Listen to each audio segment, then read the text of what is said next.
Now, John Paul II, the great, the blessed Pope, and Pope Benedict the 16th, your man, and Pope Francis, our wonderful Holy Father, all three popes have talked about something that's at the core of the church, evangelization, but yet a new evangelization, reaching out to the world in a whole different way, reproposing the gift of faith, reproposing a friendship with Jesus.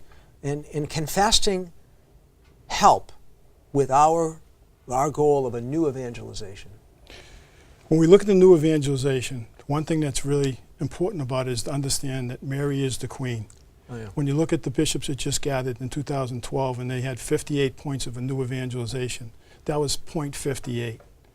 One of those points, in my opinion, if I was there present, I would have pushed real hard for fasting.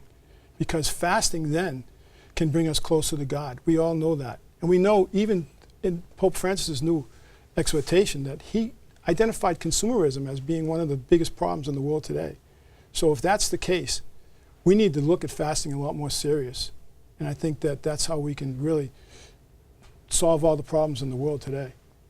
You know, you mentioned Pope Francis in his apostolic exhortation, Evangelii Gaudium.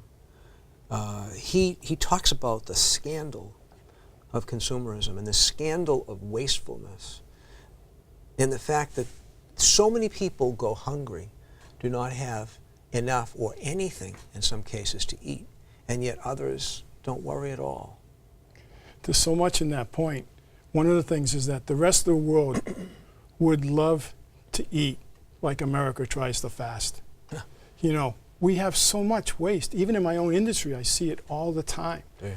You know, but the Holy Father in this new exhortation chose to make number one point, the danger of consumerism.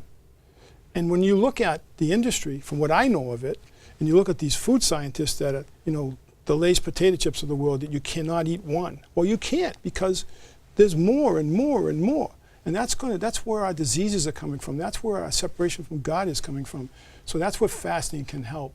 And his number 2 point, when he talks about, in that same exhortation, he talks about the inner person. When the inner person is going more towards his own desires, that, you know, there's no room for God. That's a clear indication to fasting for today.